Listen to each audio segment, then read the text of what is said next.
அஸ்ஸலாமு அலைக்கும். இஸ்லாமிய முறைப்படி மாந்திரீகம் செய்யப்படும். அ இன்னைக்கு என்ன பார்க்க போறோம்னா, நெறைய பேர் கால் பண்றீங்க. அ என்ன ஒரு விஷயம்னு கேட்டீங்கன்னா,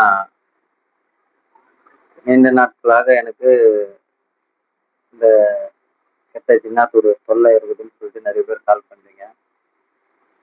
7 வருஷமா இருக்குது, 5 வருஷமா இருக்குதுன்னு சொல்றீங்க. சரி நெறைய இடத்துல பார்த்தோம். அது என்ன பண்ணல, க்யூரே ஆவல. நெறைய இடத்துல பார்த்தோம், அது சரியாவல. காசு தான் செலவாகுது. இதனுடைய பிரச்சனைக்கு நீங்க இந்த பேய்கள், இந்த செய்வின பாதிப்பு, இதெல்லாம் கூட சில பேர்கிட்ட நீங்க பார்த்துடலாம். இந்த ஜின்னாத்துடைய விஷயங்கள வந்து, அதனுடைய அனுபவம் உள்ளவங்கட்ட, அத டீல் பண்றவங்கட்ட மட்டும் தான் நீங்க அத பார்க்க முடியும். ஏன்னு சொன்னா, அது வந்து சாதாரண ஒரு விஷயம் கிடையாது.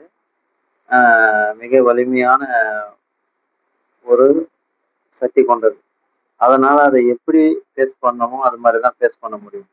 புரியுதுங்களா? நீங்க தேவையில்லாம சும்மா அந்த துவா ஓதி விடுறவங்கட்ட, தாயத்து கட்டுறவங்கட்ட எடுத்துன்னு போய் நீங்க வந்து இந்த மாரி பிரச்சனைய குடுத்தீங்கன்னாக்கா, அவங்க காசு வாங்கின்னு ஏமாத்த தான் செய்வாங்க. ஏன்னா, அது அவங்களுக்கு எடுக்க தெரியாது. ஏன்னா, அந்த டைம்ல ஓதி விடுவாங்க. அதுக்கப்புறம் என்ன ஆகும்ன்னு சொன்னா, அது அந்த டைமுக்கு அந்த குரானுடைய ஆயத்துடைய தாக்கத்தை கொண்டு என்ன பண்ணும், அந்த டைமுக்கு போயிடும். மறுபடியும் என்ன பண்ணும், அது மீண்டும் மறுபடியும் உங்கள தொடர ஆரம்பிக்கும். அதனால என்ன பண்ணணும் நீங்க, யார் அத சரி செய்வாங்களோ அவங்கள பார்த்து தான் நீங்க போணும். புரியுதுங்களா? நீங்க அங்க போயிட்டு காசு செலவாயிடுச்சு, இங்க போனேன், அவரு இவ்வளோ கேட்டாங்க, அவ்வளோ கேட்டாங்கன்னு சொல்லி நீங்க வந்து சொல்றீங்க. அது வந்து யார் மேல தப்புன்னா, உங்க மேல தான். ஏன்னா, நீங்க எப்படியாவது ஷிஃபா வாங்கிடணும்னு சொல்லிட்டு என்ன பண்றீங்க, அங்க போறீங்க. அவங்களுக்கு அது தெரியல. அவங்களுடைய விஷயம் என்னன்னா, அவரு சாதாரணமா என்ன இருக்குதுன்னு கூட தெரியல. அது செக் பண்றது இல்ல. நார்மலா வந்தீங்களா, ஏதோ செய்வின பிரச்சனைமான்னு சொல்லிட்டு உடனே ஏதாவது ஒரு தகடு எழுதி குடுத்து, ஏதாவது தாயத்த கட்டி அனுப்பிச்சிடுறது. ஏன்னா, அது என்ன இருக்குதுன்னு உடல்ல நம்ம பார்த்துட்டு அதுக்கப்புறம் வைத்தியம் பண்ணாக்கா, இன்ஷா அல்லாஹ் அல்லாஹ்வுடைய கிருபையில சரியாகும். அந்த மாரி பாதிக்கப்பட்டவர் யாரா இருந்தா சொல்லுங்க. ஏன்னா, இந்த செய்வினை எளிது கண்டிப்பா செலவு ஆக தான் செய்யும். ஆவாம இல்ல. அது யாரு நல்லபடியா உங்களுக்கு கியூர பண்றாங்களோ, அவங்ககிட்ட இன்ஷா அல்லாஹ் நீங்க பண்ணுங்க. அதே மாரி இது வந்து சாதாரண விஷயம் இல்ல.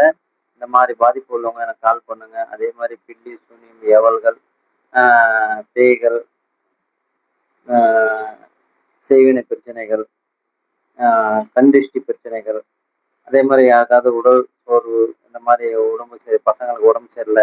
இந்த மாரி ஓதி விடணும்னா, இன்ஷா அல்லாஹ் அதுக்கும் கால் பண்ணுங்க. அதே மாரி ஓதி பார்க்கணும்னாலும் கால் பண்ணுங்க.